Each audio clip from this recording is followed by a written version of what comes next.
इसी में भी तो बुलाए होते। कन्हैया ने कहा 5 बजे तक कंफर्म नहीं रहता कि ब्याह होगा कि नहीं होगा, और 9 बजे घर में आ जाती है बहू, क्या करे, सब धड़ पकड़ वाला विवाह है, तो निमंत्रण छपने का तो समय ही नहीं मिला छपने, क्या करे। तब कन्हैया ने बात बदल दी और कहा भाभी ने मेरे लिए कुछ भेजा है। क्यों छुपाते हो पोटली खोलो जरा, क्यों छुपाते हो पोटली खोलो जरा, भेंट भेजी क्या भाभी ने बोलो जरा, भेंट भेजी क्या भाभी ने बोलो जरा, तो मुझे पोटली तुम सुदामा, मैं हूँ बचपन का यार पुराना, द्वार पालो ये जाकर बताना, आया बचपन का यार सुदामा, द्वार पालो ये जाकर बताना, आया बचपन का यार सुदामा, द्वार पालो ये जाकर बताना, आया बचपन का यार सुदामा, खा रहे दाने चावल प्रभु चाव से, खा रहे दाने चावल प्रभु चाव से, सच है भूखे हैं भगवन सदा भाव के, सजय भूखे हैं भगवान सदा भाव के, दिया खोल अपना सारा खजाना, आया बचपन का यार सुदामा, ओ द्वार पालो ये जाकर बताना, आया बचपन का यार सुदामा, खा के चावल है सब कुछ दिया श्याम ने, खा के चावल है सब कुछ दिया श्याम ने, दोस्ती का निभाया फर्ज भगवान ने, दोस्ती का निभाया फर्ज भगवान ने, कहता चौथा निशनता जमाना, आया बचपन का यार सुदामा, द्वार पालो ये जाकर बताना, आया बचपन का यार सुदामा। बोलिए सुदामा जी महाराज की जय। कन्हैया ने कहा मेरे लिए भाभी कुछ भेजी होगी जरूर। सुदामा ने सोचा जगत नियंता जगत मालिक को 4 मुट्ठी चावल क्या दें, क्या दें। सुदामा छिपाने लगे, तब उसी समय कन्हैया ने कहा बचपन की आदत नहीं गई, निकाल। और भगवान छीन लिए 4 मुट्ठी चावल। 1 मुट्ठी खाया, 1 लोग दिया, दूसरा मुट्ठी खाए, 2 लोग दिए, तीसरा मुट्ठी खाने ही जा रहे थे, कितने में रुक्मिणी जी हाथ पकड़ ली। नाथ सब दे दोगे तो आप कहाँ रहोगे। भगवान ने कहा रुक्मिणी तुम ब्राह्मण को दान देने से रोक रही हो, जाओ हम तुम्हें श्राप देते हैं कि आज के बाद तुम मेरे बामांग में नहीं बैठोगी। तुझे श्राप देता हूं, तू मेरे बामांग में नहीं बैठोगी आज के बाद। रुक्मिणी कृष्ण का मंदिर केवल द्वारिका में, कभी थोड़ा दूरी पर है, बाकी जगह राधा राधा, राधा कृष्ण रुक्मिणी ब्राह्मण को दान देने से रोकी, इसलिए सम्मान नहीं। जो दान देने से रोकता है उसका कहीं भी सम्मान नहीं है।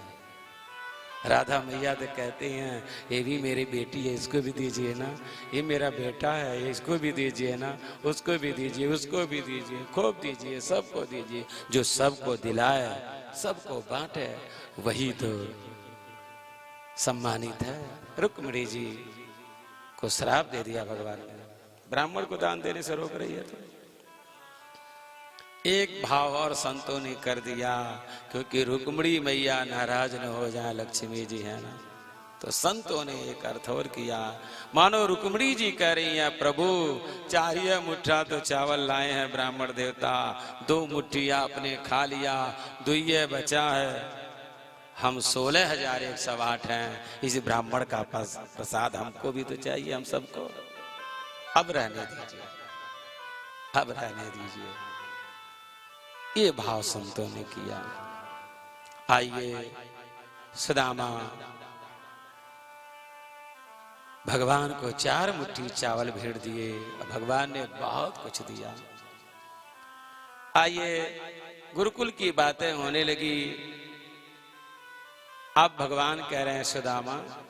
सुदामा ने सोचा मांगूंगा नहीं, और कन्हैया ने सोचा बिन मांगे दूंगा नहीं, लेकिन बिना मांगे देना पड़ा, बिना मांगे देना पड़ा।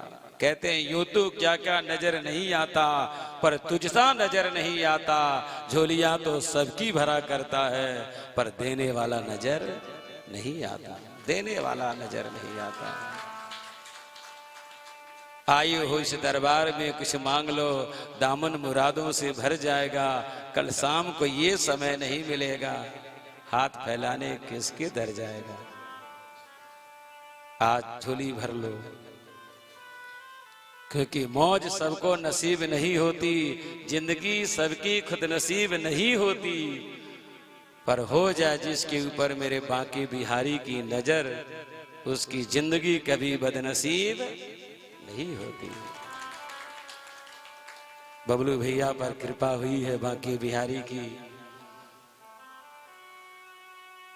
आज इतने लोगों को भी प्रसारित कर रहे हैं प्रेम और आनंद।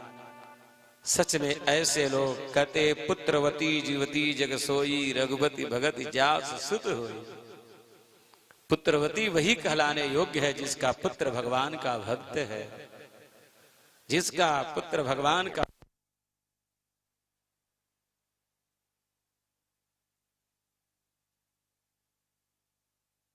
राधा रानी की जय, बरसाने वारी की जय, वृषभान के दुलारी की जय। समय बीता। सुदामा ने सोचा कुछ दे नहीं रहा, कुछ पूछ नहीं रहा है। अब पूछेगा कि तेरे घर में कुछ है कि नहीं है, अब पूछेगा, अब पूछेगा, लेकिन भगवान कुछ पूछे ही नहीं। तब कन्हैया ने कह दिया सुदामा भैया भाभी नहीं याद आ रही है का? क्यों? अरे घर जाने के लिए नहीं सोच रहे हो? कह नहीं रहे हो कि घर जाएंगे? सुदामा ने कहा रहने थोड़ी आ जाऊं, एक तो कुछ देर नहीं रहा, कुछ कह नहीं रहा, कह रहा घर नहीं जाओगे का? जाऊंगा क्यों नहीं, चलो। सुदामा चलने के लिए तैयार हुए तो मन में सोचने लगे चलो जो कन्हैया ने हीरे का माला पहनाया है यही बेचूंगा तो कुछ दिन काम चलेगा, चलो कोई बात नहीं। कन्हैया ने कहा ओ सुदामा अभी तेरे मन में ये चल रहा है, चल बताता हूं। जी सुदामा आगे बढ़े। कन्हैया ने कहा मित्र सुदामा क्या है ये माला पहने हो ना, रास्ते में चोर डाकू लूट लेंगे, इसको निकाल दो। लो वो भी निकलवा दिया। सुदामा वो जो पुराने कपड़े तुम्हारे थे ना धोबी के यहाँ से प्रेस करके आ गए, ये निकाल दो, ये वस्त्र ये पहन लो। फिर वही हाल। सुदामा जब जाने लगे वैसी जिस हाल में आए तो उसी हाल में तो मन ही मन सोचने लगे और कहने लगे किया नहीं आई बे तू हरे दुआर मीतऊ, अब नहीं अइबे तू हरे दुआर मीतऊ। चाहे हो जइबे कितनो लाचार मीतऊ, चाहे हो जइबे कितनो लाचार मीतऊ। अब नाही अइबे तू हरे दुआर मीतऊ, अब नहीं अइबे तू हरे दुआर मीतऊ। पाती पत्नी के मानी हम तुहरे द्वारे अइली, बात पत्नी के मानी हम तुहरे द्वारे अइली। कहाँ बताए सुशीला को भेज दिया है तो ठन ठन पाल निकला, कुछ नहीं दिया। पाती पत्नी के मानी हम तुहरे द्वारे अइली, बात पत्नी के मानी हम तुहरे द्वारे अइली। तनिको ना कैला ख्याल में तो तो तनिको ना कैला ख्याल में तू आबे नाही अइबे तुहरे दुआर में तो अब नाही अइबे तुहरे दुआर में तू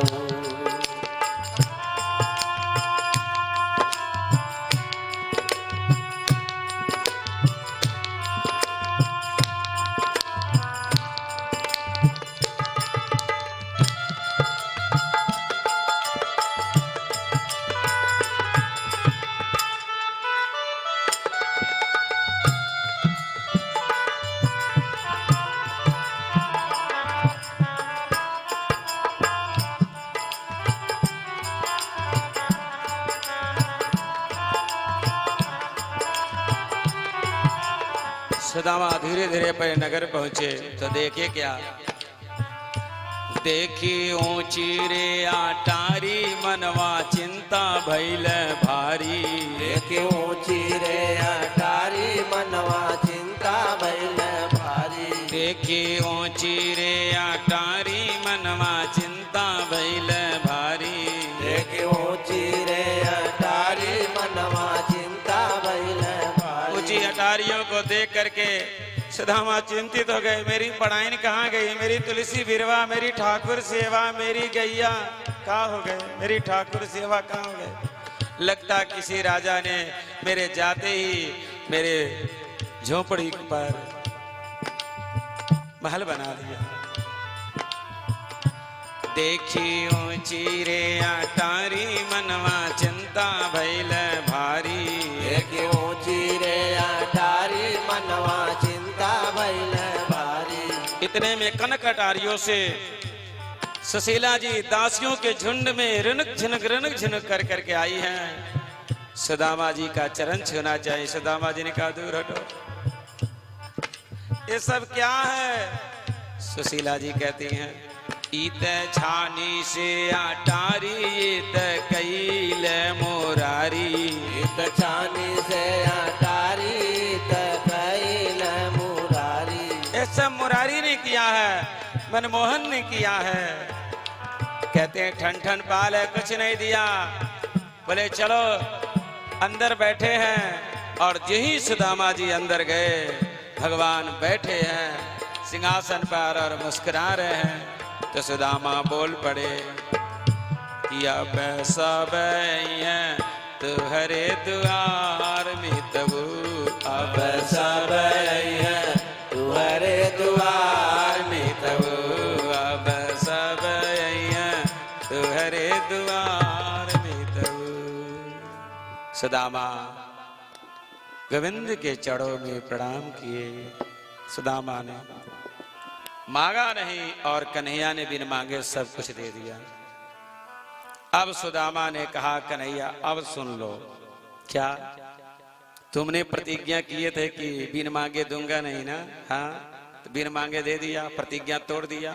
और मैंने प्रतिज्ञा किया था कि मांगूंगा नहीं, तो तुमने प्रतिज्ञा तोड़ दिया, तो अब मैं भी प्रतिज्ञा तोड़ रहा। अब मैं मांगूंगा, अब मैं मांगूंगा। कन्हैया ने कहा, किस बात की कमी है जो मांगोगे। हाथी घोड़े रात वैभव, मेरी द्वारिका से 1000 गुना सुंदर महल तुम्हारा, अब क्या बाकी है जो मांगोगे। सुदामा ने कहा, है बाकी, बोलो मांग लो, मांगो। सुदामा ने कहा, कन्हैया अब तक तो भय नहीं था कि मैं तुझे भूलूंगा, अब तक तो भय नहीं था कि मैं तुझे भूलूंगा, लेकिन अब इतना वैभव दे दिया कि अब बहुत भय लग रहा है कहीं तुझे भूल न जाऊं। धन वैभव पा करके जी तुझे भूलने लगता है, कहीं मैं तुझे भूल न जाऊं, ये मुझे भय लगने लगा है। इसलिए कन्हैया इन धन वैभव के साथ में अपने चरणों की भक्ति भी दे दो, अपने चरणों का अनुराग भी दे दो, अपने नाम का धन भी दे दो। क्योंकि विपदो नैव विपदा संपदो नैव संपदा, विपदा विस्मरणं विष्णु संपत्ति नारायण स्मृति। विपत्ति विपत्ति नहीं है, संपत्ति संपत्ति नहीं है। सबसे बड़ा विपत्ति ये है कि भगवान भूल जा, और सबसे बड़ा संपत्ति ये है कि भगवान का स्मरण बना रहे, भगवान का स्मरण बना रहे। सुदामा ने भगवान धन वैभव के साथ साथ में भक्ति भी मांगा, भक्ति भी मांगा। आइए सुदामा जी जा रहे हैं, बस 10 मिनट की और कथा हम आपको सुनाएंगे।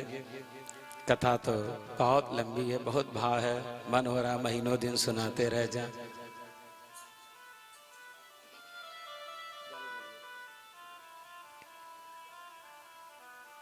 बैठ जाइए, द्वारपाल को भेज दीजिए, सबको लेते जाइए, द्वारपाल लोगों को जाइए।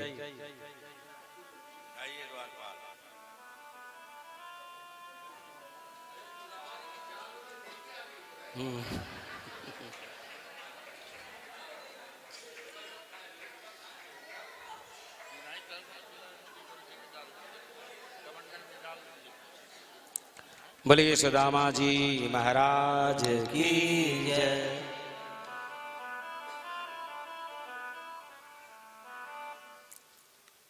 केवल 10 मिनट का समय दें, उसके बाद पूरा हो जाएगा कथा। सुखदेव जी महाराज ने भस्मासुर की कथा सुनाया। एक भस्मासुर नामक असुर था जिसका एक नाम था नरकासुर, जो केदारनाथ में जाकर के अपने शरीर को काट काट करके भोलेनाथ को चढ़ाने लगा। भोलेनाथ प्रसन्न हो गए, वर मांगो। इतने में इसकी दृष्टि पार्वती जी के ऊपर पड़ गई, तो कहने लगा इतनी सुंदर स्त्री इस बाबा के साथ क्या करी, तो मेरे पास होना चाहिए। और कहने लगा बाबा यही वर दो, जिसके सर पर हाथ रखो जल के राख हो जा। भोलेनाथ ने कहा यो मस्तु। और उसी समय भोलेनाथ की तरफ हाथ बढ़ाया तो भोलेनाथ ने कहा चला ये क्या कर रहा है, ये क्या कर रहा है, मैंने वर दिया मेरे ऊपर। भस्मासुर ने कहा वरदान तुमने दिए तो परीक्षा किस पर लूं। भोलेनाथ भागे, नारायण बचाओ नारायण बचाओ नारायण बचाओ। तो भगवान भोजन कर रहे थे, लक्ष्मी जी भोजन करा रही थी। इतने में भगवान लक्ष्मी जी कहती क्या बात है प्रभु। भगवान कहते हैं बाबा चक्कर में पड़ गए भगत के। भगवान ब्राह्मण बन करके आ गए। ओ भस्मासुर थोड़ा विश्राम कर ले। कहा विश्राम करने का समय नहीं है, देख रहे हो बाबा भाग रहा है। भगवान बोले अच्छा इस बाबा के चक्कर में तुम भी पड़ गए हो क्या। क्यों? अरे आजकल बाबा तो भांग बहुत पीता है, तो एक ही वर देता है जिसके सर पर हाथ रखोगे जल के राख हो जाएगा। कहीं यह वर तुमको तो नहीं दिया है। भस्मासुर ने कहा यही तो दिया। अरे भगवान आजकल यही वर देता है, मैंने बहुत तप किया तो यही वर दिया कि जिसके सर पर हाथ रखोगे जल के राख हो जाएगा। एक नहीं हजारों के ऊपर हाथ रखा लेकिन कोई जला नहीं, देख नहीं जल रहा। तो बोले भाग क्यों रहा। बोले बाबा दिखाने के लिए भागता है, वो तो थकता नहीं है, पीछे वाला थक जाता है कि वरदान सही होगा। तुम भागो हमको क्या करना है, तुम थक जाओगे वो थकेगा नहीं। अच्छा तुमको विश्वास नहीं तो अपने सर पर हाथ रख के देखो। अच्छा जलाना चाहते हो। बोले नहीं ऊपर हाथ रखना, आंच लगेगा तो हटा देना। हाँ ये तो ठीक कह रहे हो, ऊपर हाथ की आंच लग रहा है। बोले नहीं थोड़ा और नीचे करो, आंच लग रहा है। कहा नहीं इसीलिए मैं कह रहा था बाबा का आशीर्वाद झूठा होता है, थोड़ा और नीचे करो। और ज्यों ही हाथ रखा जल के भस्म हो गया। भोलेनाथ के पास भगवान नारायण पहुंचे हैं। बाबा ऐसा वरदान मत दिया करो, जो सोच के दे वो राम, जो बहुत सोच के दे वो कृष्ण, बिना सोचे दे वो भोले भंडारी है। बिना सोचे वो भोले भंडारी, सोचते नहीं है भगत को क्या दे दें क्या दे दें। आइए तीनों देवताओं में बड़ा कौन है। ब्रह्मा विष्णु महेश में कौन बड़ा है। एक काम दिया गया भृगु ऋषि को।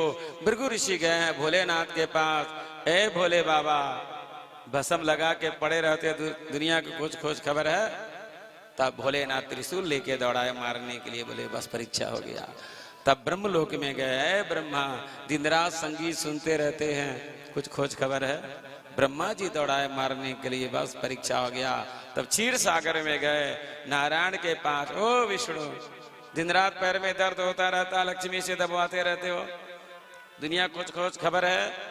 तब भगवान मुस्कुराए तो भृगु ऋषि ने छाती पर पांव मारे तो भगवान चरण सुहलाने लगे। हे विप्र देवता, कोमल चरण आपके वज्र जैसे छाती पर लगा, कहीं चोट तो नहीं आई? बोले तू बड़ा है।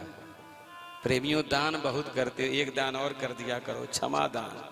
रिश्तेदार से, परिवार से, पड़ोसी से, किसी से भी कोई भूल हो जा, अपराध हो जा, क्षमा मांग लिया तो क्षमा दान कर दो। कोई बात गांठ बना करके मत रखो, क्षमा कर दो, क्षमा दान। आइए, इस तरह से भगवान नारायण का सर्वश्रेष्ठ पद प्राप्त होगा। आइए, एक ब्राह्मण को गैया कसाई लेकर जा रहा था, ब्राह्मण चिल्ला रहे थे बचाओ बचाओ बचाओ। इतने में अर्जुन आ गए। अर्जुन का गांडीव था द्रौपदी के कक्ष में। द्रौपदी के कक्ष में जाने का 2-2 महीने का बारी था। दूसरे के बारी में दूसरा कोई जाएगा तो 12 बरस बन जाना पड़ेगा। अर्जुन ने सोचा गांडीव लेने जाऊं तो 12 बरस बन जाना पड़ेगा, न जाऊं तो गौ माता की हत्या हो जाएगी। तो 12 बरस वन बिताना ठीक, लेकिन गौ माता की रक्षा होना चाहिए। गांडीव लेकर आए, गौ माता की रक्षा किए और 12 बरस के लिए वन चले गए। 12 बरस का अंतिम दिन 12 बजे रात के बाद द्वारिका अर्जुन पहुंचे। खूब जटा बढ़ा हुआ है और पहुंचे हैं भगवान। तो अर्जुन पहुंचे हैं तो भगवान ने अद्भुत स्वागत किया। बलराम जी ने कहा कन्हैया ये कौन महाराज हैं? भैया प्रणाम करो, ये स्वामी अर्जुनानंद जी महाराज हैं, अभी हिमालय से तप करके आ रहे हैं। तो बलराम जी ने कहा देख कन्हैया, सेवा में कोई कमी नहीं होना चाहिए, कोई कमी नहीं होगा। भगवान की एक बहन है सुभद्रा, जिनका विवाह भगवान चाहते हैं अर्जुन के साथ, और बलराम जी चाहते हैं दुर्योधन के साथ। दुर्योधन का दीपक बुझा हुआ है, लेकिन भैया के आगे चलता नहीं है, इसलिए भगवान ने लीला किया और खूब स्वागत किया और 2 बजे रात में हरण करा दिया सुभद्रा का। बलराम जी को पता चला, हल लेकर के दौड़े, रे पापी नीच, मेरे घर में रहा, भोजन किया, जलपान किया, स्वामी अर्जुनानंद जी महाराज बना था, मेरे बहन का हरण कर दिया, मार डालूंगा। कन्हैया ने कहा हाँ भैया पकड़ो, भाग न जा, पीछा करो। कुछ दूर गए, कन्हैया ने कहा भैया क्या है, जरा रुको तो, क्या हुआ? अरे देखो दोष किसका है? बलराम जी ने कहा अर्जुन का दोष है, और किसका है? अरे नहीं भैया, देखो रथ कौन हाँक रहा है। तो पता चला सुभद्रा रथ हाँक रही थी। कन्हैया ने कहा भैया अर्जुन सुभद्रा का हरण करके नहीं ले जा रहा है, सुभद्रा अर्जुन का हरण करके लेकर जा रही है। अब जा रही तो जाने ही दो, अब आज के बाद उसको नहीं बुलाएंगे, जाने दो, छोड़ो, अपना ही सिक्का खोटा का करें, जाने दो। इस तरह से भगवान ने अर्जुन का विवाह सुभद्रा के साथ किया। आइए भगवान अपने पूरे परिवार बच्चों को बुलाए और बुला करके उपदेश देने लगे कि बच्चों ध्यान से मेरी बात सुनो। पद प्रतिष्ठा धन वैभव जवानी ये सब बिगड़ने के साधन है, इसका कभी अहंकार मत करना। और सुनो, मैं दुनिया में सब अपराध क्षमा कर सकता हूं, लेकिन संत ब्राह्मण का अपमान करने वाले को मैं क्षमा नहीं कर सकता। खुद का मेरा बेटा हो तो भी मैं क्षमा नहीं करूंगा, इसलिए सब करना, लेकिन कभी संत ब्राह्मण का अपमान मत करना। सुन लिए, इस कान से उस कान से निकाल दिए। बोले दादाजी को तो सब कोई काम है नहीं, बस ऐसे ही बोलते रहते हैं, छोड़ो, इनकी बात पर ध्यान देने की जरूरत नहीं है। भगवान के बेटे थे, भगवान की एक बात नहीं माने। और पिंडारक क्षेत्र में सप्तऋषि गए थे, सप्तऋषि गए थे पिंडारक क्षेत्र में। उसी समय भगवान के बेटों ने क्या किया, जाम्बवती के बेटे थे सांब, बहुत सुंदर थे, उनको दुल्हन बना करके पेट में कपड़े बांध कर ले गए। बाबा स्त्री प्रसूति, इसको बेटा होगा कि बेटी? उसी में दुर्वासा ऋषि थे, ध्यान लगाए तो पता चला कि अरे ये तो भगवान के बेटे हैं, संतों का अपमान कर रहे हैं। तो श्राप दे दिया, अरे इसके तुम्हें भगवान का बेटा होने का अहंकार है, जाओ हम श्राप देते, इसके पेट में और कुछ नहीं, मूसल है, और इसी से 56 कुरेद वंशियों का नाश हो जाएगा। अब तो घबराए, पीस करके फेंकने लगे, रहे न बांस न बाजे बांसुरी, फेंकने लगे तो कटेर नामक घास हो गया। अब बाकी जो बचा था सागर में फेंक दिया। एक मछली निकल गई, मछली से मछुआरा पाया, फिर जरा नामक बहेलिया पाया, अपने बाड़ में लगा लिया। आइए भगवान को जाने का समय हुआ तो भगवान एक बार बहुत बड़ा यज्ञ किए कुरुक्षेत्र में कि एक बार नंद यशोदा गोपियों से मिलने। तो उसी समय श्री वृंदावन धाम से नंद यशोदा गोपियां सब गए हैं। उधर रानियां भगवान की सज धज करके द्वारिका से आई हैं। कितना सज धज करके चलो, राधा को गोपियों के याद करते हैं भगवान, हमारे सामने सब फीकी पड़ जाए। सब सज धज करके आई हैं। इधर गोपियां जो ही पहुंची हैं कुरुक्षेत्र में गोविंद के लिए आंसू बहाई हैं। हरियाणा हरियाणा हरियाणा हरियाणा हरियाणा हरियाणा हरियाणा हरियाणा हरियाणा हरियाणा हरियाणा हरियाणा हरियाणा हरियाणा हरियाणा हरियाणा। अच्छा, जहां पर इस गीत को गोपियों ने गाया उस प्रदेश का क्या नाम पड़ा? उस प्रदेश का नाम ही पड़ गया हरियाणा। हरियाणा हरियाणा हरियाणा हरियाणा हरियाणा हरियाणा हरियाणा हरियाणा हरिया जाओ, हरिया जाओ, प्रभु आ जाओ, प्रभु आ जाओ, हरिया जाओ, हरिया जाओ, प्रभु आ जाओ, प्रभु आ जाओ। मैं तुमको कब से बुलाए रही, मैं तुमको कब से बुलाए रही, नैनों से नीर बहाए रही, नैनों से नीर बहाए रही। हरिया जाओ, प्रभु आ जाओ, हरिया जाओ, प्रभु आ जाओ, हरिया जाओ, प्रभु आ जाओ, हरिया जाओ, प्रभु आ जाओ। गान किया है, भगवान पहुंचे हैं, सांप से मिले भगवान, नंद यशोदा गोपियों सबसे भगवान मिले। पर रानियां जब गई हैं धूल दूषित गोपियों के पास, श्री राधा रानी के पास, नेत्रों से अश्रुपात हो रहे हैं, श्री कृष्ण निकल रहा है। तब गोपियों का गर्व चूर हो गया कि शरीर की शोभा वस्त्र आभूषण से नहीं है, एक शरीर की शोभा तो कृष्ण के नाम से। एक स्त्री नथिया बनवाई, पड़ोसी के वहां गई, अरे सखी देखो ना मेरी नथिया कितनी सुंदर है, सोनार कितना सुंदर होगा। हाँ होगा। दूसरे घर की, अरे सखी मेरी नथिया देखो कितनी सुंदर है, सोनार कितना सुंदर होगा। कहाँ होगा? इतने में कृष्ण भक्त के घर गई, बोली सखी देखो ना मेरी नथिया कितनी सुंदर है, सोनार कितना सुंदर होगा।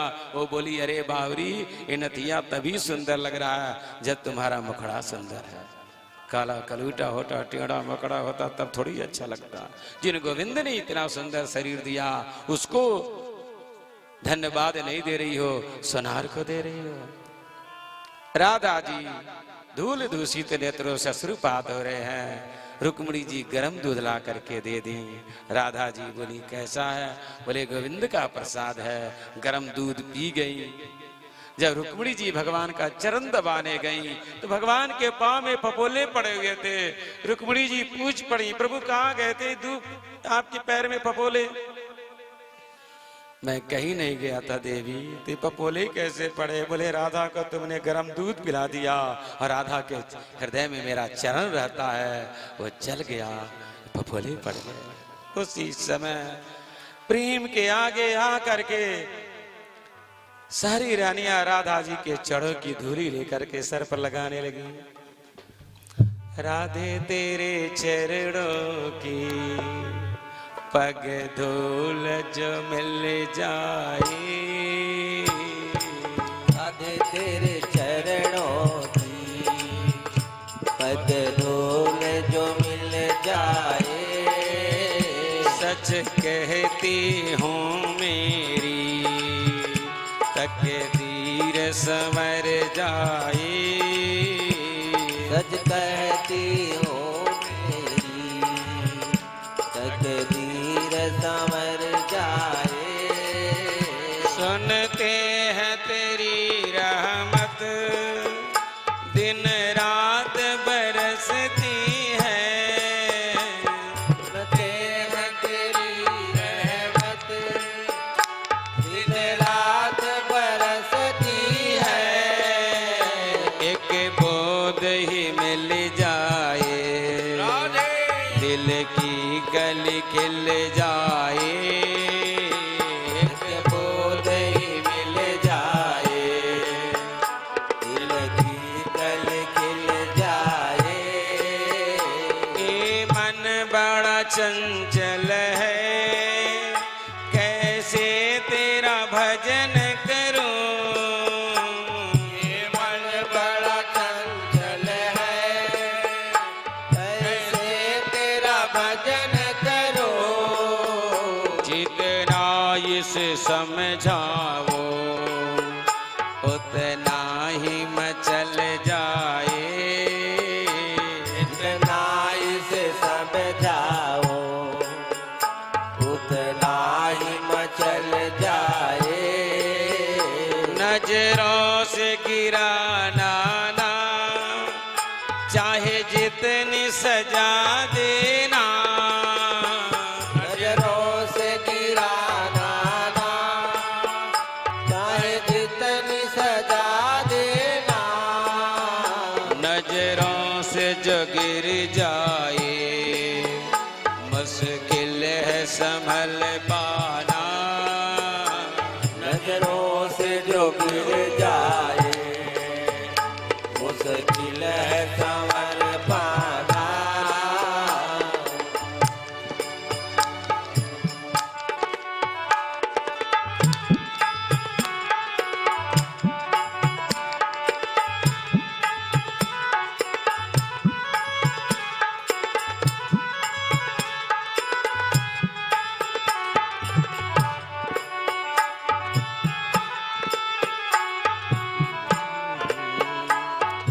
राधे तेरे जीवन की बस एक तमन्ना है,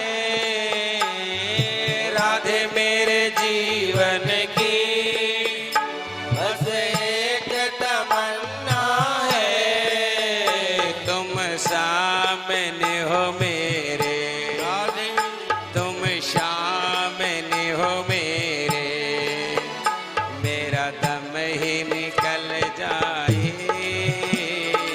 सामने हो मेरे, मेरा दम ही निकल जाए। राधे तेरे चरणों की पग धूल जो मिल जाए, कहती हूँ मेरी राधे चरणों की राधे कहती राधे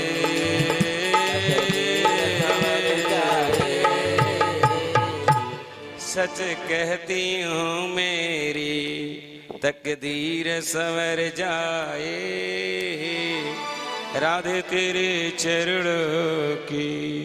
आइए भगवान सभी से मिले, सभी को वरदान दिए। यशोदा कौन जो यश दे, नंद कौन जो आनंद दे। आइए व्याख्या लंबी है, संक्षिप्त में भगवान सबको वरदान दिए। सबको पता चल गया कि ये मेरा लाला नहीं भगवान है। सबको आशीर्वाद दिए। पुनः नंद यशोदा लौटाना चाहे, लेकिन भगवान लौट कर नहीं आए। फिर द्वारिका भगवान पहुंच गए। आइए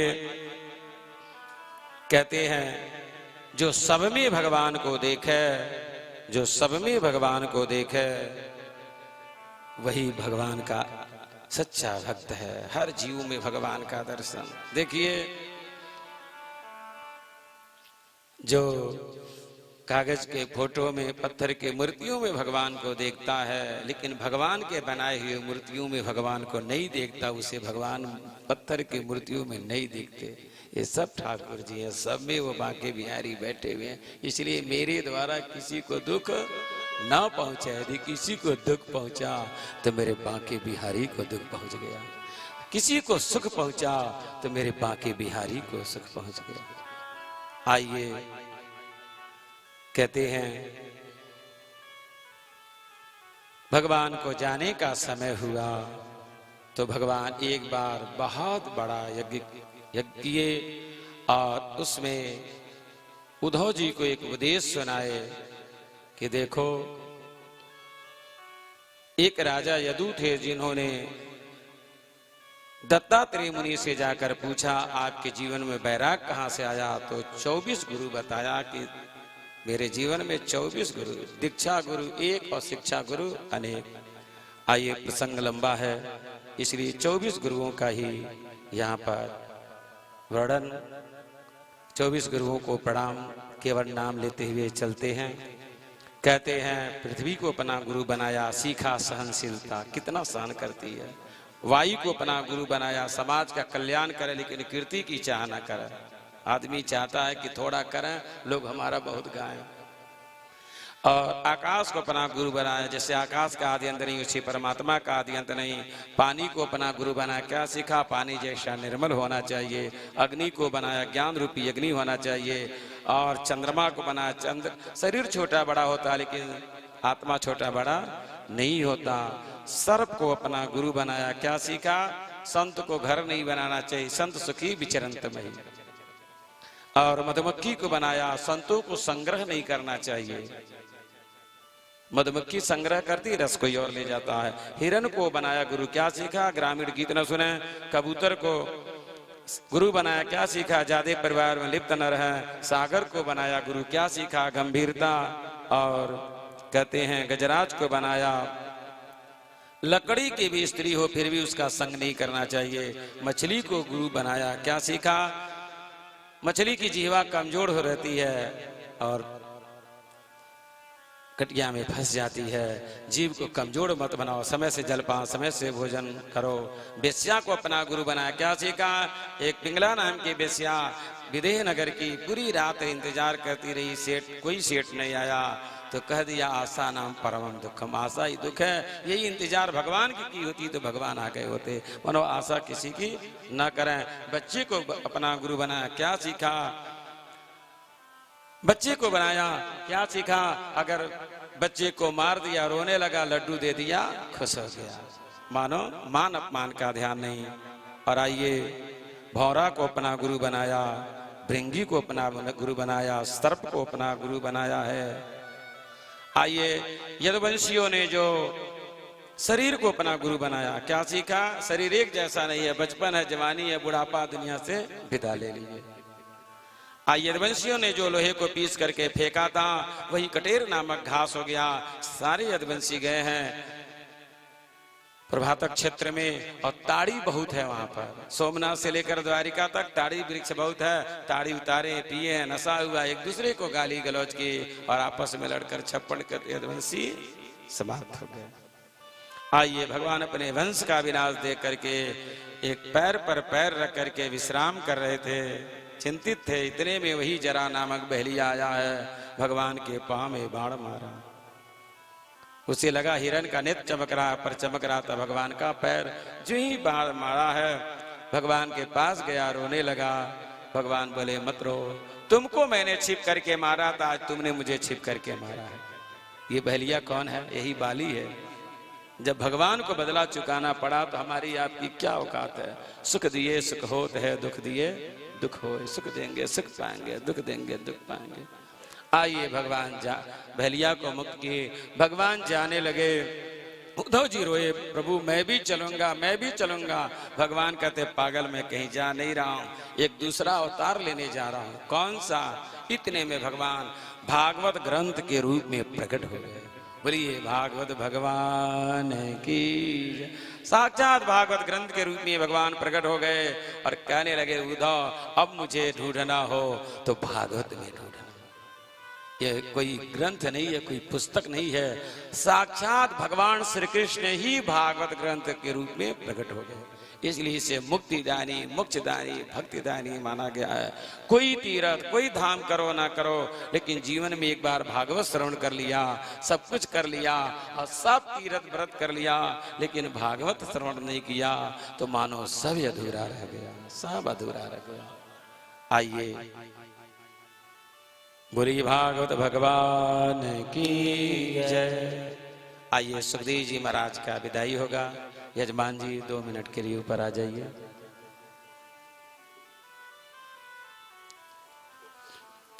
बोलिए भागवत भगवान की जय। भगवान पुस्तकावतार ले लिए और उसी समय भगवान पुस्तक अवतार लिए हैं, पुस्तकावतार भगवान लिए हैं। वहां पर उद्धव जी बहुत रोए तो भगवान कहते हैं, अर्जुन भी पहुंचा गए थे, उस समय थे, तो उद्धव जी कहते हैं, अर्जुन तुम भगवान के प्रिय सखा हो, जितनी रानियां लेकर के जाओ, द्वारिका की संपत्ति लेकर के जाओ। कहते हैं अर्जुन लेकर चले, मार्ग में धरती फटी, सारी रानियां धरती में समा गई और कोल भी न जाने कहां से आए और सर्वस्व लूट लिए, सर्वस्व लूट लिए। वही अर्जुन, वही गांडी, एक भी काम नहीं आया, एक भी काम नहीं आया। आइए द्वारिका समुद्र में विलीन हो गई, द्वारिका समुद्र में विलीन हो गई। आइए सुखदेव जी महाराज, हाँ 1 मिनट रुकिए, वही रुकिए। अब तक प्रश्न कर रहे थे परीक्षित, सुखदेव जी उत्तर दे रहे थे। अब सुखदेव जी प्रश्न करेंगे कि 7 दिन कथा सुनाया, चेला के पल्ले कुछ पड़ा कि नहीं पड़ा? 7 दिन चिल्लाया, कुछ पड़ा कि नहीं पड़ा? सुखदेव जी महाराज कहते, राजन क्या तुम मरोगे? परीक्षित ने कहा, गुरुदेव हमने जन्म ही कब लिया कि मैं मरूंगा? जन्म तो शरीर लेती है, मरती है, हम तो आत्मा अजर अमर है। सुखदेव जी ने कहा, धन्य हो राजन, 7 दिन का कथा सुनाया मेरा सफल हो गया। बोले श्री सुखदेव जी महाराज की जय। परीक्षित ने सुखदेव जी का पूजन किया, विदा।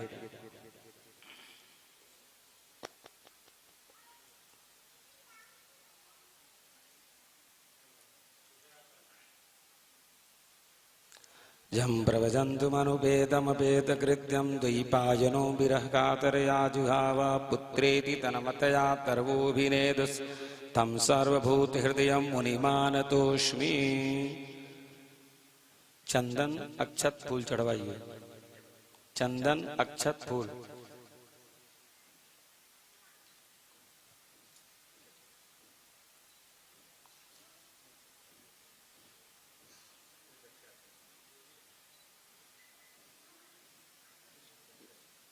बस हो गया।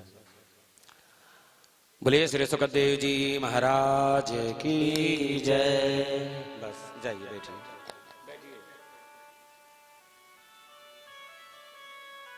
सुखदेव जी महाराज की विदाई हुई है। आइए राजा परीक्षित आसन लगा करके बैठ गए, आत्मा को परमात्मा में लीन कर करके पहले ही मुक्त आप कर लिए और केवल शरीर बचा था। तक्षक नाग आया है, डसा है, शरीर जल करके भस्म हो गया। तब परीक्षित के पुत्र जन्मेजय ने सर्प यज्ञ किया और आकर के आस्तिक मुनि ने बंद कराया तो ये यज्ञ बंद हुआ। आइए सूत जी महाराज अब सुना रहे हैं कि शिव कथा से भागवत कथा और कृष्ण कथा, राम कथा प्रारंभ होती और विश्राम लेती। आइए 2 मिनट का कथा। एक संत थे मृकंडू ऋषि जो काशी में रहते। एक बार गंगा के तट पर स्नान कर रहे थे। एक नर्तकी भी आई स्नान कर रही थी और आ करके कपड़े निचोड़ने लगी। ऋषि के कपड़े पर पड़ा छींटा तो नीली पीली आंखें दिखाने लगे। तो कह गया बाबा ये काशी है, जहां तुम मर के जाओगे वहीं मुझे भी जाना है, नीली पीली आंखें मत दिखा। तो मृकंडू ऋषि ने कहा ऐसे काशी में नहीं रहना है जो एक संत की गति हो, एक नर्तकी की हो। छोड़ करके 28 किलोमीटर उत्तर दिशा में चले गए, जहाँ गंगा और गोमती का संगम है। भोलेनाथ गए मनाने के लिए, पर लौट करके नहीं आए। एक दिन पार्वती जी बोली बाबा एक संतान दे दीजिए। बोले 12 वर्ष उम्र वाला है, यदि दे दूं तो भजन छोड़ देगा, 12 वर्ष के बाद बेटा चला जाएगा। तो बोले पूछ के दीजिए। पूछ करके दिया है। मृकंडू ऋषि ने स्वीकार किया। मार्कंडे जी का जन्म हुआ। मार्कंडे जी धीरे धीरे महामृत्युंजय और पंचाक्षर मंत्र का जप करने लगे। 12 वर्ष उम्र हो गया। इतने में यमराज के दूत आए, शिव आराधना करते हुए नहीं ले जा पाए। तो उसी समय यमराज आए। यमराज को देख करके मार्कंडे जी ने शिवलिंग को जोर से पकड़ लिया और जप करने लगे।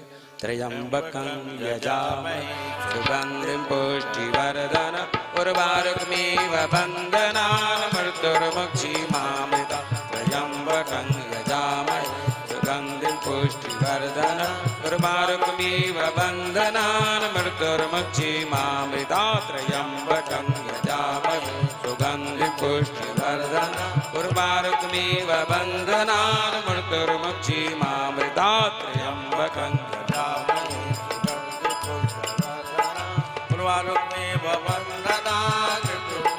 नमः शिवाय वो नमः शिवाय हरे हरे बोले नमः शिवाय नमः शिवाय वो नमः शिवाय हरे हरे बोले नमः शिवाय वो नमः शिवाय वो नमः शिवाय हरे हरे बोले नमः शिवाय नमः शिवाय ओम नमः शिवाय हर हर बोले नमः शिवाय। बोलिए बाबा विश्वनाथ भगवान की जय। इतने में त्रिशूल निकला शिवलिंग से और पीछा के यमराज को सर्वत्र गए। किसी ने रक्षा नहीं किया। शिव के शरण में आए। भगवान शिव ने कहा आज के बाद इस स्थान पर पूजा पाठ करने वाले को पुत्र देना है और दीर्घायु पुत्र देना है। जिसको आयु नहीं उसको आयु देना है। तभी से मार्कंडे जी लोग जाते हैं पुत्र कामना के लिए, मनोरथ अपना सिद्ध करते हैं। निमग्ना नाम ता गंगा देवानाम वचतोता वैश्वानाम था शंभु पुराणानाम विधम तथा। जैसे नदियों में गंगा सर्वश्रेष्ठ हैं, देवताओं में विष्णु भगवान सर्वश्रेष्ठ हैं, वैष्णव में शंकर जी सर्वश्रेष्ठ हैं, ऐसे ही पुराणों में श्रीमद् भागवत महापुराण सर्वश्रेष्ठ है। नाम संकीर्तनम जस्य सर्व पाप प्रणाशनम प्रणामो दुख समस्तन नमामि हरिम परम। जिन परमात्मा के नामों का संकीर्तन सभी पापों को सर्वदा नष्ट कर देता है, उन्हीं परम तत् श्री हरि को बार बार प्रणाम करते हैं, बार बार प्रणाम करते हैं। कोटि कोटि प्रणाम। प्रेमियों बहुत बहुत साधुवाद धन्यवाद है अरुण कुमार गुप्ता जी को, जिन्होंने एक बार अपने चाची को श्रवण कराया और फिर अपने सास ससुर पिता धर्म के पिता माता है इनको भी श्रवण कराया। अपने माता पिता के लिए भी घोषणा किया। सच में मैंने उस दिन बताया भागीरथी राजा भगीरथ आए अपने पितरों का उद्धार के लिए। इस कुल में इस परिवार में एक ऐसा भक्त आया है, ऐसा भगीरथ आया है कि उसके मन में यही रहता है कि मेरे परिवार के ही लोग नहीं, जितने भी लोग हमसे जुड़े हुए हैं वे लोग भी इस भवसागर से पार हो जाए। सबका अवतार से बहुत बहुत साधुवाद, बहुत बहुत धन्यवाद इनके माता पिता को, बाबू गिरजा शंकर जी, जिन्होंने ऐसे पुत्र को जन्म दिया, और उनको भी बहुत बहुत साधुवाद धन्यवाद है। और हमारे यजमान जी का नाम ही नंदलाल है। नंदलाल, आहा कितना प्यारा नाम है। और ये कथा जैसे नंदलाल बैठ करके सुनते थे सूरदास से भजन और गदगद हो जाते थे, ऐसे ही हम यहाँ से कथा श्रवण करा रहे थे और हमारे नंदलाल कथा को श्रवण कर रहे थे। बहुत बहुत साधुवाद। उनके धर्म पत्नी जी, उनके लिए भी साधुवाद। इनकी बेटियां, इनके दामाद, इनकी बहनें और जो भी रिश्तेदार आए हैं उन सब के लिए, परिवार के, रिश्तेदार के, इष्ट मित्र जो भी हैं सबके लिए बहुत बहुत साधुवाद, बहुत बहुत धन्यवाद। भागवत भगवान से मेरी प्रार्थना है, हे भागवत भगवान, जिस खजाने से जो कुछ भी अर्पण किया है इस कथा में वो खजाना भरे रहना, और जिस मन से कथा श्रवण किया है वो मन प्रसन्न रहे, और जिस तन से कथा श्रवण किया वो तन स्वस्थ रहे, हमेशा स्वस्थ रहे। जिसे लोग चुनते हैं वे लोग संसद में बैठते हैं, जिसे परमात्मा चुनते हैं वही लोग सत्संग में बैठते हैं। आज परमात्मा ने हम सबको अपना माना, अपने चरणों में बैठने का जगह दिया, इसलिए भगवान को भी बहुत बहुत धन्यवाद है जो प्रभु ने मुझे ऐसा अवसर दिया। और धन्य है अरुण कुमार जी के मन में हमेशा रहता है, ऐसा शिष्य कमी लोगों को मिलते, मुझे सौभाग्य मिला कि उनके मन में है कि माता पिता के साथ में गुरु को भी तीर्थ कराया जाए। अभी पिछले दिनों में अमरनाथ की यात्रा करनी थी, बोले गुरु जी को भी ले जाइए। गिरिजाशंकर जी ने कहा गुरु जी के पास समय कहाँ रहता है, बोले पूछ लीजिए, अगर जहाँ गुरु जी तो अच्छा रहेगा, माता पिता गुरु तीनों को तीर्थ कराया जाए। तो हमसे पूछे तो हमने कहा सब कार्यक्रम उतने दिन के लिए स्थगित रहेगा, हम जरूर चलेंगे। और अमरनाथ की भी यात्रा इनकी वजह से हुआ। बहुत बहुत साधुवाद, बहुत बहुत धन्यवाद आप सब के लिए, दूर दराज से आए हुए सभी भक्तों के लिए। भगवान भागवत से प्रार्थना है कि आप सब स्वस्थ रहें, प्रसन्न रहें, सबके ऊपर बांके बिहारी की कृपा बनी रहे, यही शुभकामना है। जो कुछ भी त्रुटि रह गया हो, भागवत तो सागर है, कौन गा सकता है। सागर में से एक छोटा सा मोती निकाल करके आपको देने का मैंने प्रयास किया है, जीवन में उतारिएगा। जो खारा खोटा निकल गया होगा उसे भूल जाइएगा, क्योंकि बच्चे बालक तो बालकपन करता ही है, उसी को मान करके आप भूल जाइएगा। बहुत बहुत साधुवाद, बहुत बहुत धन्यवाद आप सबको। गुरुदेव महाराज जी की जय हो, भागवत पीठ की जय हो, सभी सनातन और सभी अग्रजों की जय हो। एक छोटी सी भेंट पापा जी की तरफ से आप सभी के लिए है। तो मैं सबसे पहले मैं पापा जी को आमंत्रित करता हूं कि महाराज जी को जो भेंट दें। आइए मंच पे आइए। बांके बिहारी की कृपा यूं ही बरसते रहे कि हम लोग हर साल हमारे परिवार से कोई ना कोई वृंदावन में आए और ऐसे ही भागवत कराए, हम लोग को कथा श्रवण का आनंद मिलता रहे और इस पुण्य भूमि का लाभ मिलता रहे। मैं एक बार पुनः गुरुदेव के चरणों में सादर समर्पित करता हूं अपने आप को, और मैं सभी अपने गुप्ता परिवार की तरफ से गुरु जी का बहुत बहुत आभार प्रकट करता हूं। गुरु जी को डॉक्टर सूरज प्रसाद गुप्ता को आमंत्रित करता हूं मंच पे, गुरु जी से जो है मूर्ति प्राप्त कर जो है गुरु जी से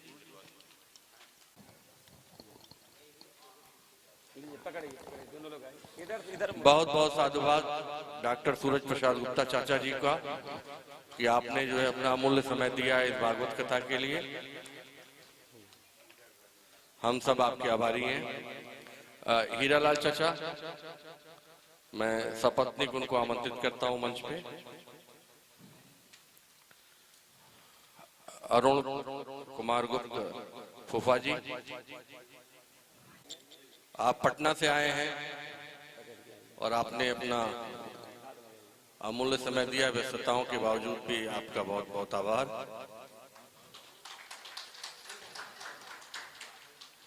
अरुण फूफा जी,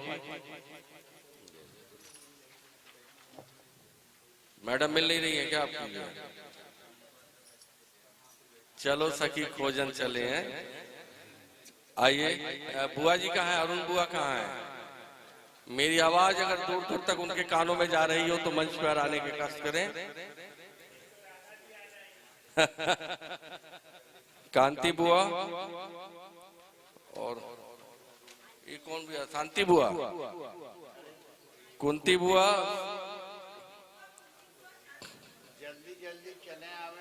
कृपया, हवन का समय हो गया है, काफी हम लोग विलंब हो चुके हैं। कांति बुआ, कुंती बुआ, शांति बुआ।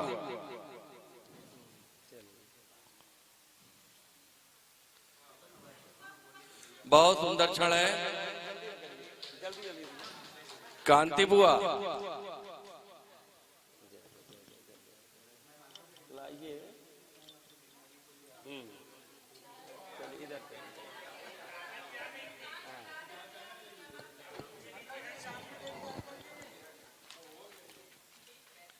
जिनका नाम बुलाया जाए वही मंच पर आए, बेहतर यही होगा।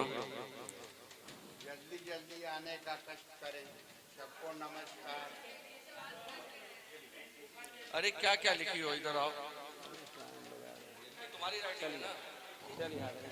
उधर देखिए, खींच लो। ये क्या लिखा है? जल्दी लाइए, जल्दी। अच्छा, चलते रहिए, चलते रहिए। मैं पहले बुला देता हूँ। मैं अपने पिता श्री गिरिजा शंकर गुप्ता जी को अच्छा, मैं लखनऊ से आई हैं सुमंदी और अभय जी, मैं उनका भी बहुत बहुत साधुवाद। डॉक्टर नंदलाल, मैं जो भी कुछ कह रहा हूँ डॉक्टर नंदलाल जी की तरफ से कह रहा हूँ, इसलिए इसे मेरा वर्जन न समझा जाए। बहुत बहुत आभार आपका अभय जी और सुमंदी, आप लोगों ने बड़ा अमूल्य समय दिया और भगवत कथा का श्रवण किया। हम सब आपके आभारी हैं। आज के समय में, आज के भौतिक युग में सब कुछ तो दिया जा सकता है, समय देना बहुत मुश्किल काम है। जो लोग भी आए हैं, जिन्होंने समय दिया है, हम सब लोग आपके आभारी हैं। नेहा और राजा जी, नेहा बेंगलोर से आई हुई है और राजा जी भी, ये वो वाले राजा जी नहीं हैं जो घोटाले में पकड़े गए थे, ये अच्छे वाले राजा जी हैं और ये भी बेंगलोर से हैं। आपका भी बहुत बहुत आभार जो है।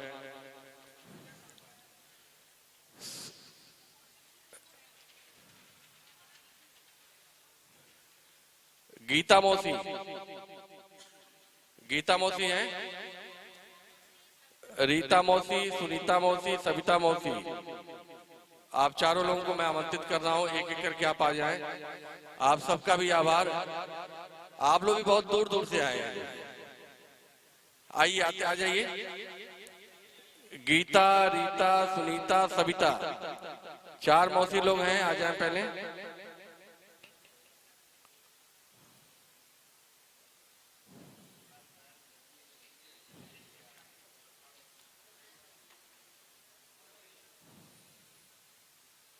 लीजिए लीजिए लीजिए।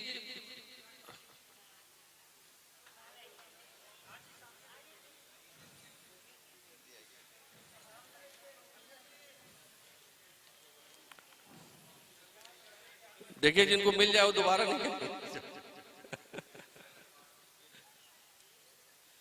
नहीं, प्रसाद में तो मैंने देखा है कि जिसको मिल जाता है भूल किया कि फिर पूछ जाते हैं प्रसाद लेने के लिए। यहाँ भूला का यहाँ नहीं पाइएगा, क्योंकि बड़ा सा है, दिखेगा दूर से जो है। मैं अपने बहुत अजीज मित्र को इनवाइट करता हूँ, आमंत्रित करता हूँ। डॉक्टर सिन्हा मेरे बहुत अच्छे मित्र हैं और हम लोगों ने पूरी जवानी एक साथ एंजॉय किया है। और आज, अरे मैं पापा का वर्जन बोल रहा हूँ भाई। मैं डॉक्टर सिन्हा और भाभी जी को मंच पे आमंत्रित करता हूँ। चाचा जी बुरा मत मानिएगा, मैं चूंकि उन्हीं का वर्जन बोल रहा हूँ। आइए आप चाचा जी का, अब अरुण गुप्ता बोल रहा हूँ। मैं चाचा जी का स्नेह ऐसा रहा है कि मैंने इनको हर परिवार के हर कार्यक्रम में देखा है। आपका भी बहुत बहुत आभार, आप मिर्जापुर से आए हुए हैं।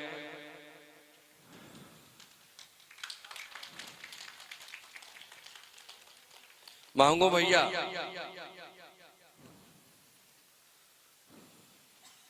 महंगो भैया ज्यादा महंगे नहीं है, इनके बारे में सुना है, बहुत सरल स्वभाव के व्यक्ति हैं और मुलाकात कम है बहुत। मैं आपका भी बहुत, भाभी जी भी आ जाए भाई, मांगू भैया के साथ भाभी कहाँ नहीं आई है? आई हैं तो आ जाए, मंच पे आए। नाराज वाराज है क्या? कहाँ है भाभी जो? अरे भाभी आइए ना, काहे गुस्सा गई हैं? आइए आइए।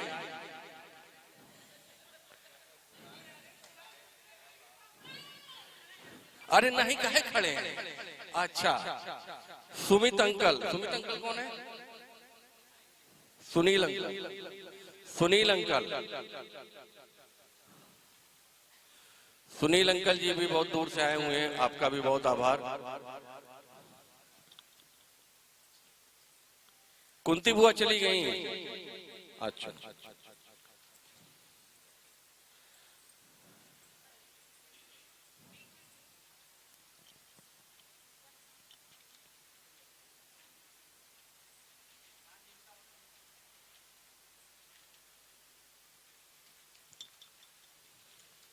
डॉक्टर वंदना गुप्ता के बहुत ही प्रिय व्यक्ति हैं डॉक्टर अमन दुबे जी, जो लखनऊ से आए हैं। मैं उनको भी सपत्निक मंच पे आमंत्रित करता हूं कि आपने भी बड़ा बहुत ही प्रेम भाव से जो है श्रवण, भागवत कथा का श्रवण किया है। हम आपके भी आभारी हैं। गोरखपुर मम्मी पापा, फोटो तो खिंचाई लीजिए, आ जाइए। इन लोगों ने अपना पहले ही रख लिया है। कोई बात नहीं, होता क्या ना, सामान वामान जब पैक होता है तो कोशिश करता है आदमी की एडजस्ट करना है, तो एडजस्ट। कम से कम ये फोटोग्राफ्स होते हैं जो एक स्मरण के रूप में होते हैं। अरे आइए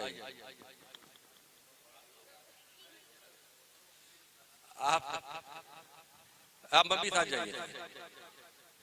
आपका भी बहुत बहुत आभार, आप गोरखपुर से आए हुए हैं।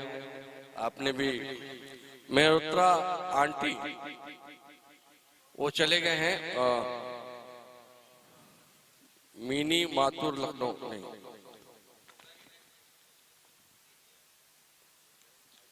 मुन्ना जी बनारस से आए हुए हैं, मैं उन्हें भी मंच पे सपत्निक आमंत्रित करता हूं।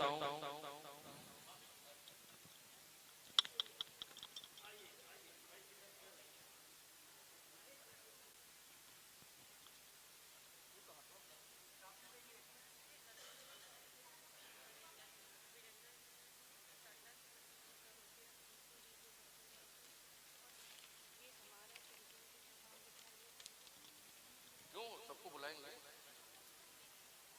अरे तो फोटो तो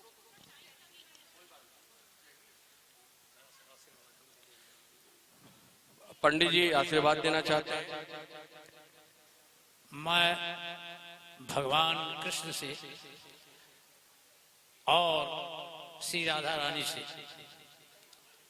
डॉक्टर नंदलाल, लल्लन अंकल, वीरेंद्र जीजा जी, वीरेंद्र जी सपत्निक आप लोग आमंत्रित हैं।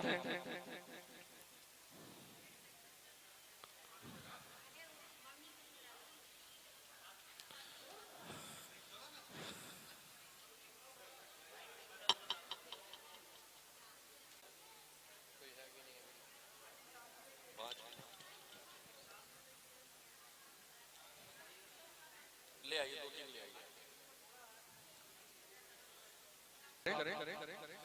गाजियाबाद से हमारी बहन भी आई हुई हैं, मुन्नी दीदी जी, और उनके पुत्र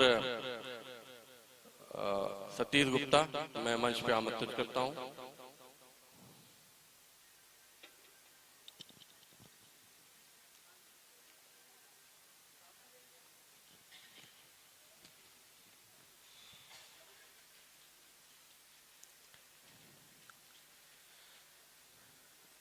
सतीश गुप्ता, मम्मी रजनी वैश्य की मम्मी जी आई हुई हैं, मैं उनको भी फोटो खिंचाने के लिए आमंत्रित करता हूं। बेसिकली फोटो खिंचाना नहीं है, यादों को संजोने का एक तरीका है।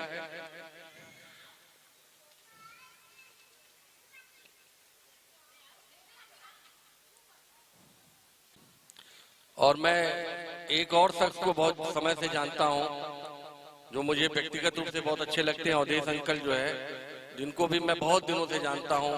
मैं अवधेश अंकल को भी मंच पे आमंत्रित करता हूं।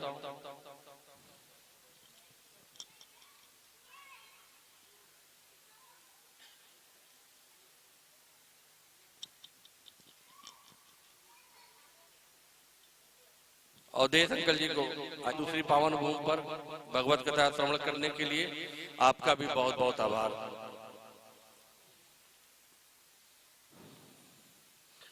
इस पूरी कथा में दो लोग जो है बैकएंड पे काम कर रहे थे। एक हमारे मित्र हैं, एडिशनल कमिश्नर हैं यहीं पे, सत्येंद्र तिवारी जी, जो यहाँ पे नहीं है, और एक उनके सहयोगी हैं श्री गोपाल वशिष्ठ जी, जो पूरी यहाँ की व्यवस्था करने में उन लोगों का बड़ा योगदान रहा है। तो मैं उन दोनों की तरफ से जो है वो स्मृति चिन्ह प्राप्त करता हूँ, ताकि मैं उन लोगों तक पहुंचा दूं।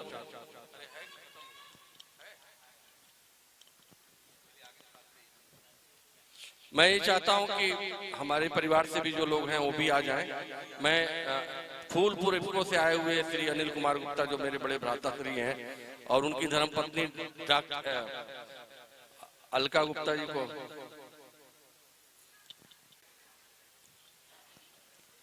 डॉक्टर कमलेश गुप्ता और डॉक्टर वंदना गुप्ता को मैं मंच पर आमंत्रित करता हूं। Doctor Kamlesh Gupta Ambedkar Nagar medical college में सीनियर रेडियोलॉजिस्ट हैं और इनकी पैथोलॉजी बहुत अच्छी है, और डॉक्टर साहब का भी हिसाब किताब अच्छा है। मैं दोनों लोगों को मंच पर आमंत्रित करता हूं।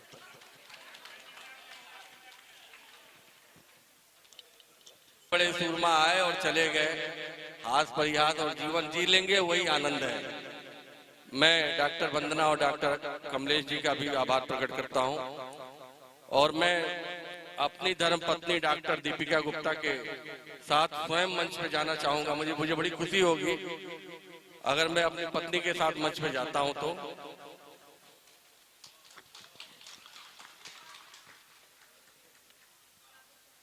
आर्ना गुप्ता जी भी आ जाइए।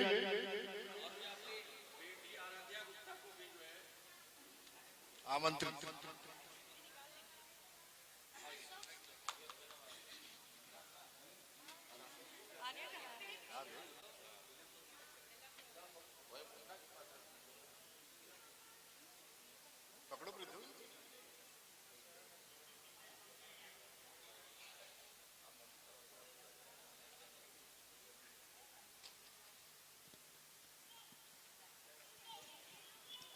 मैं रजनी वैश्य दोनों लोगों को मंच पे आमंत्रित करता हूं,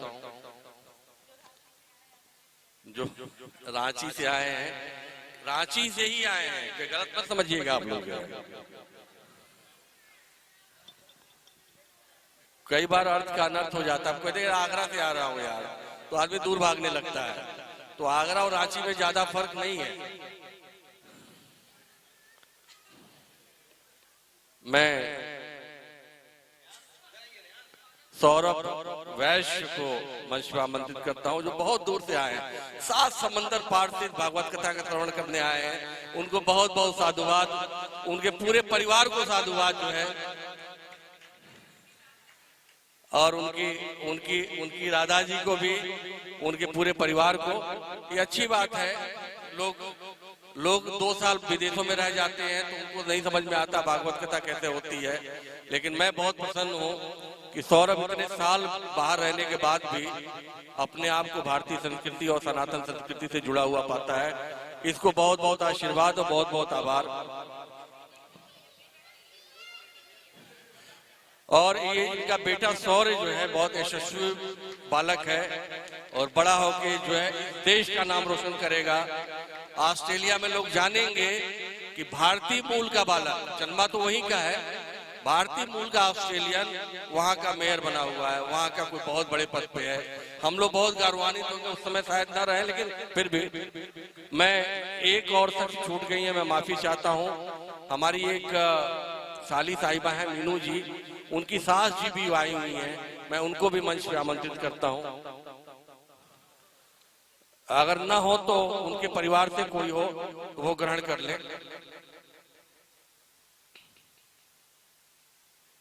आ रहा था आपसे, ये घर घर की बात है। कोई छूट गया हो तो हक के साथ आ सकता है।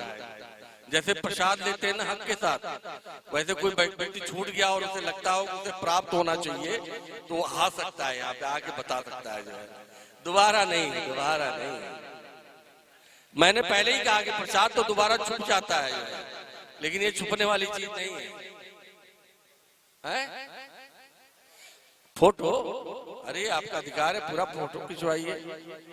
सुपुत्र जो है शुभम, विजय मामा तक ये मूर्ति पहुंचनी चाहिए।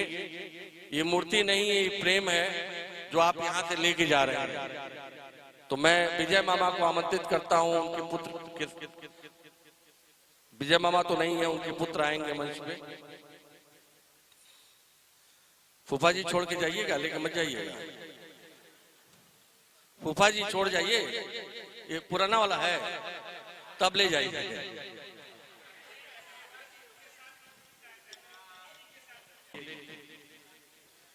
विजय मामा के लिए है ये। मैं एक बार पुनः आप सभी का बहुत बहुत आभार और बहुत बहुत साधुवाद देता हूं। मैंने महसूस किया कि आप लोगों ने बड़ी तन्मयता से भागवत कथा का श्रवण किया है। आइए आरती होगा। सबसे बड़ी जिद करूंगा कि हम लोग को ऐसे प्रेरित करते रहे और हर साल कोई ना कोई कथा इसी तरह से भागवत वृंदावन की पावन भूमि पे होती रहे। Thank you.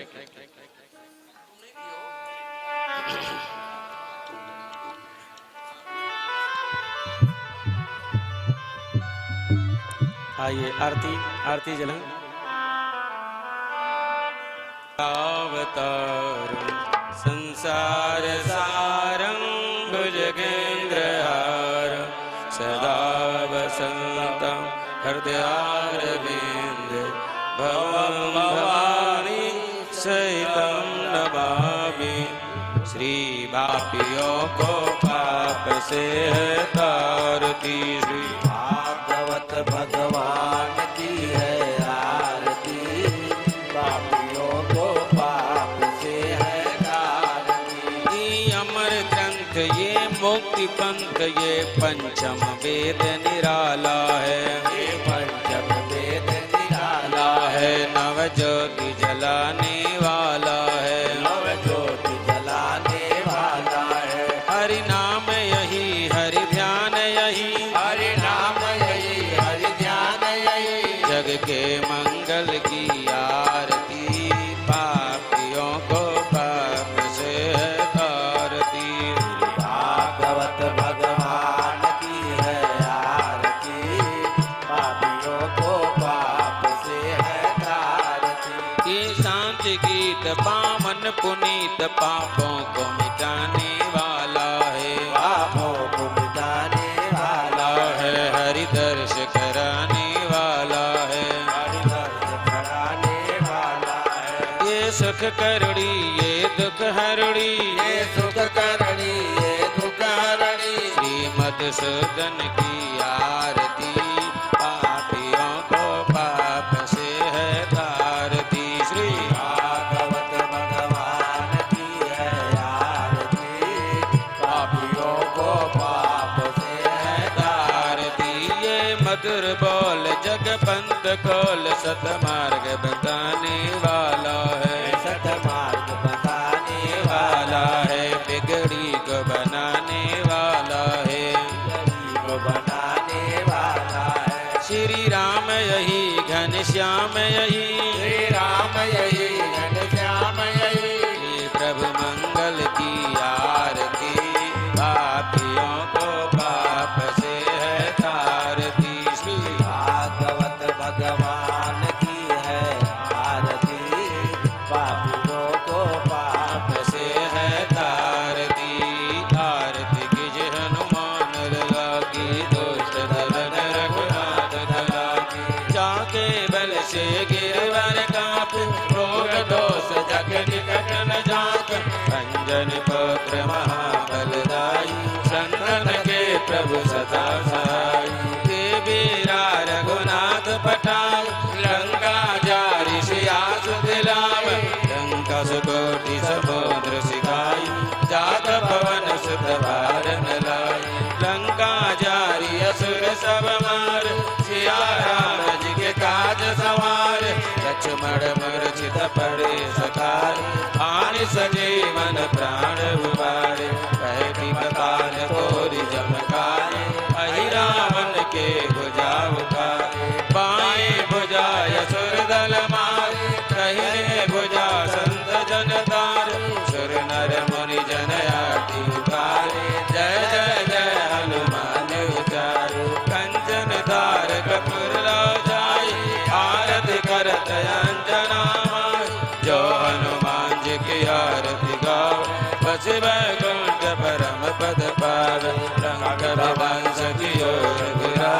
तुलसीदास स्वामी पीर दिगार आरती कीजे हनुमान लला की दुख दल